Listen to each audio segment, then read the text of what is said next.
السلام عليكم، كي دايرين؟ لاباس عليكم؟ كنتمنى الفيديو ديالي ان شاء الله يلقاكم في احسن الاحوال. اليوم ان شاء الله جيت نشارك معكم طبق ديال الروز بالفخيدات ديال الدجاج.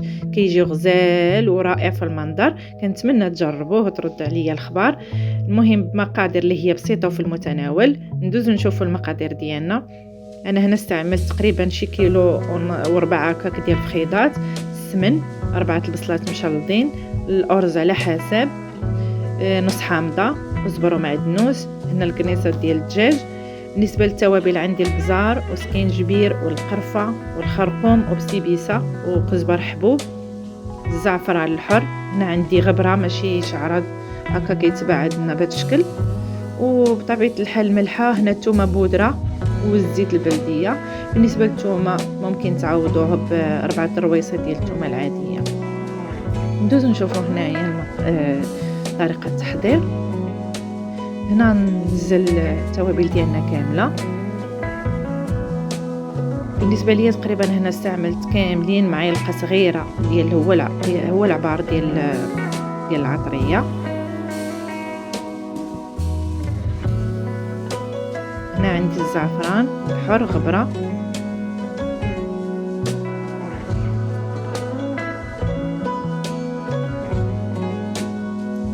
ثومة بودرة أو 4 رويسات، الملحة،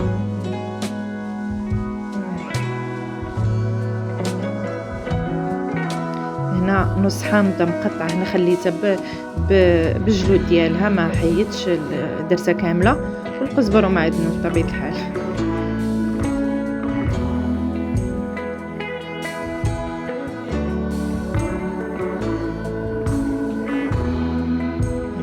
السمن نص معلق.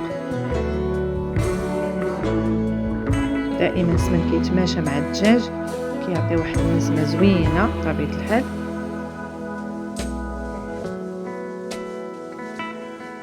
هنا غادي نحاول الفخيدات ديال الدجاج نخليهم يتشرملوا في العطريه.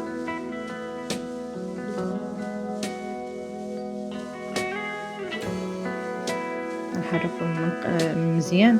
انا استعملت المعلقه، ممكن تستعملوا يديكم. المهم ملي شرملت الدجاج خليته تقريبا ساعه مرقد في العطريه، عاد بديت كنطيبه. هنا استعملته بلا زيت بلا حتى شي حاجه. في المره الاولى خليته كيتشحر بوحدو فقط هو والعطريه.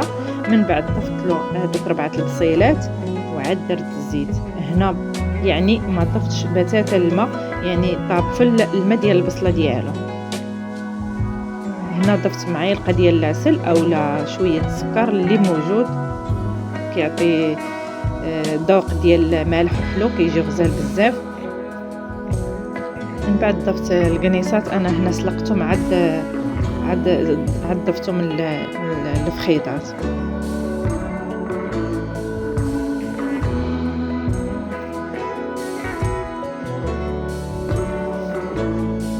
نخليهم هنا يطيبوا واحد شويه بطبيعه الحال يطيبوا الفخيدات. بالنسبه هنا غادي نوجد للروز. استعملت تقريبا شي 2 معالق كبار ديال الزبده. غنضيف ليها الزيت ديال المائده تقريبا 2 معالق، والزيت البلديه. نخليهم حتى يذوبوا مزيان. عاد نضيف الروز. هنا استعملت تقريبا كيلو الا ربع ديال الروز. غنخلي الروز ديالي هنايا يتشحر مزيان في الزبده. بالنسبه هنا في الكسرونه هذه غادي نوجد الزبيب. نعسل الزبيب. درت معلقه ديال الزبده وشويه الملحه وشويه البزار وشويه ديال القرفه. هنا غادي نعسل الزبيب.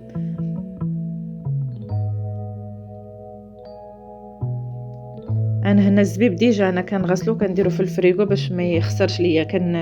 كنجيبو كيبقى عندي مده طويله. هنا استعملت الزبيب الصفر والحمر. المهم غادي يتشحر واحد شويه في الزبده. عاد نضيف له ميها طايبه شويه غير القياس. من بعد معلقه صغيره ديال العسل.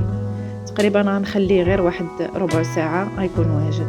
هنا الفخيدات عندي طابو وجد هنايا حتى الدغميرة تقادات. المهم هنايا سالينا مع الفخيطات، يعني هنا طاب كل شيء هو هذاك. غندوزو نشوفو هنايا الزبيب تقريبا ربع ساعة كان معسل، تيجيب حتى المنيضر ديالو كيجي غزال في المنيضر ديالو. المهم هنا غادي نحيد الفخيطات ديال الدجاج، غنخلي التغميره بوحدها، وغادي هنا غادي ندهن الفخيطات بشويه الزيت الروميه وزدت عليها شويه العسل او لا الزبده وشويه العسل. انا هنا استعملت شويه زيت الروميه ودخلتهم يتحمروا. استعملت هنايا الفريجيتريش ديال لاريا. المهم هنا بالنسبه للروز من بعد ما تقلى خليته تقلى واحد شي 4 دقائق، غنضيف له الماء. هنا درته بلا عبار، ولكن كان العبار ديالي هو ان الماء واصل لحد ديال الروز، يعني الحد ديال الروز كان هو العبار ديال الماء ديالو. هنايا البنات بالنسبه للروز انايا ملي بدا كتصفر الكوكوط عطيته 10 دقائق على نار مهيله، كان موجود في 10 دقائق. المهم دوزو نشوفوا الطريقه ديال التقديم. هنا انا خديت مول ديال كيكه او لا اي مول عندكم كتستعملوه. نزلت فيه الروز، من بعد قلبته في الطبسيل. حطيت الدغميره الوسط باش ما تكونش في الجوانب وداكشي باش يعطي واحد المنظر زوين، وغادي نحاول ندور الجوانب كامله بالفخيضات. رافقتهم من بعد بالدغميره في الطبيصلات وحده. وهنا ضفت الخضره الشلاضه بطبيعه الحال اللي هي الاصيله، خز والليمون.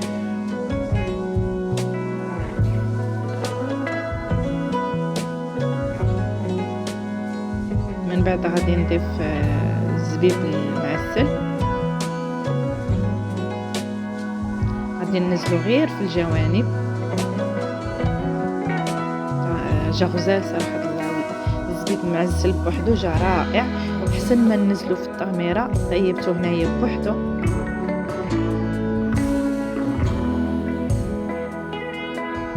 يكون عنده واحد المذاق زوين. المهم غادي نحاول نحطو غير في الجوانب. هنا الطبق ديالنا وجد، كنتمنى شكل لا شكل ولا وجربوه حتى في المذاق ديالو غزال. هنا الريحه ما نقولش لكم على الدجاج كيفاش عاطي ريحته رائع، تنتمنى تجربوه ويعجبكم ان شاء الله. الطبق ديالنا وهذا وصل للنهايه ديالو. البنات كنشكركم على المتابعه ديالكم وتشجيعكم ليا. كنتمنى تشاركوا القناه ديالي وتدعموني بلايك وجيم وسبسكرايب. كنشكركم ونتمنى نشوفكم فيديو قادم ان شاء الله. السلام عليكم.